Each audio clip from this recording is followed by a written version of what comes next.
the technique I learned for managing a participant who wants to talk too much or tries to dominate is to stand behind them a lot.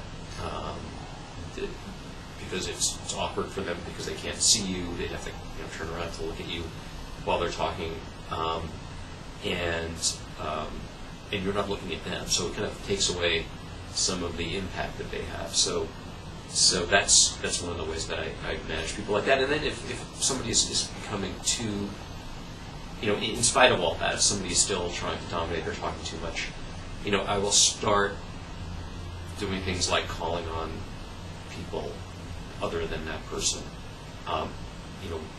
right off the bat. So I'll say, Jim, tell me the answer to the next question, and so it kind of takes some of the onus off of the person who's talking too much. And if it gets even worse than that, it's still difficult. I'll come right out and say something like, I want to hear from somebody other than Sam, and hopefully the person starts to get the hint that it's important to hear from other people.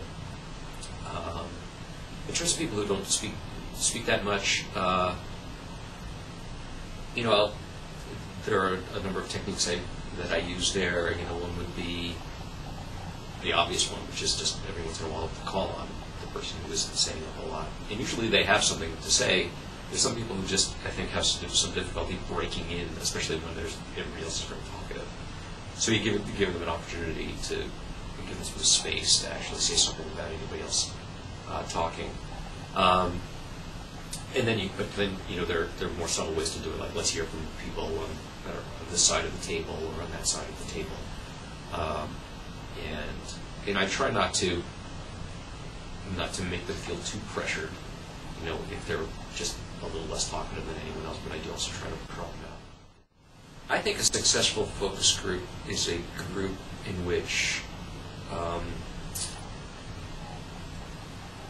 well, for sure, that you've gotten the kind of information that you think will be helpful to the project or to the client. You have covered the most important topics in a sufficient amount of depth. But I also think a successful focus group is a group where you've heard a diversity of opinion, and that, sometimes people in the back room like it when there's a lot of consensus in a group, but I'm always a lot prouder of the group if there's a diversity of opinion, and especially if there may be a strong consensus, but there are still a few holdouts who are refusing to give in to the rest of the group. So if I've created a situation or helped to create a situation where people are kind of debating with each other, or at least expressing differing viewpoints, and not feeling threatened by that, or not feeling like they have to join the rest of the crowd, I think that's a big sign of a successful focus group. Well, first of all, I try to use the same approach to reporting that I do in moderating, and that is base everything around what the most important topics and information needs are from the project. So that will affect how the report is organized in terms of the main sections of the report, how the report is structured sequentially, so what topics get covered before other topics. So all of it flows from what the most important information goals are of the project in terms of the structure of the report.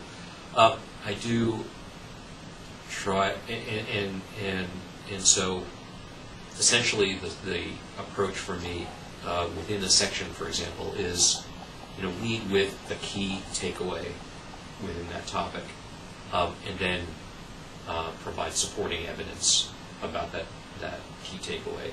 And what was it that we heard that helps support this key finding that we just reported on? And that includes kind of paraphrasing what the consensus of the group might have been, or what people said consistently throughout the group, and then follow that up with some quotes that really make the finding kind of come alive. Not just restate the finding, but state it in a way that makes kind of the insight clear.